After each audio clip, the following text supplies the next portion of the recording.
কাপ্তাই হ্রদে মাছের উৎপাদন, আহরণ ও বাজারজাতকরণের দায়িত্ব বাংলাদেশ মৎস্য উন্নয়ন কর্পোরেশনের উপর।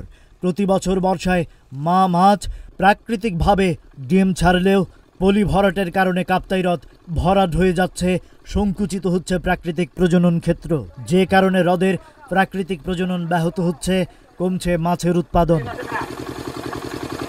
হ্রদে মাছের উৎপাদন বাড়াতে 2017 সাল থেকে মারিসেচর হ্যাচারিতে রেণু উৎপাদন ও পুকুরে পোনা প্রতিপালন কার্যক্রম চালিয়ে যাচ্ছে বিএফডিসি।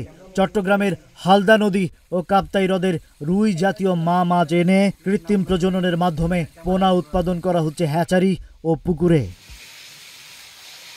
বিএফডিসি চেষ্টা করছে ইনব্রিডিং মুক্ত, দ্রুত বর্ধনশীল, রোগ প্রতিরোধী রেণু উৎপাদন করতে। চলতি বছর প্রায় 60 মেট্রিক টন কার্প জাতীয় পোনা মাছ অবমুক্ত করা হবে। ভবিষ্যতে 100 মেট্রিক টন পোনা উৎপাদন ও অবমুক্তির লক্ষ্যমাত্রা রয়েছে। তবে পুকুরের স্বল্পতায় উৎপাদন সীমিত বলে জানান বিএফডিসির ম্যানেজার। প্রতি বছর পলি ভরাটে কাপ্তাই হ্রদের নদী, খাল, বিলগুলো ভরাট হয়ে যাচ্ছে।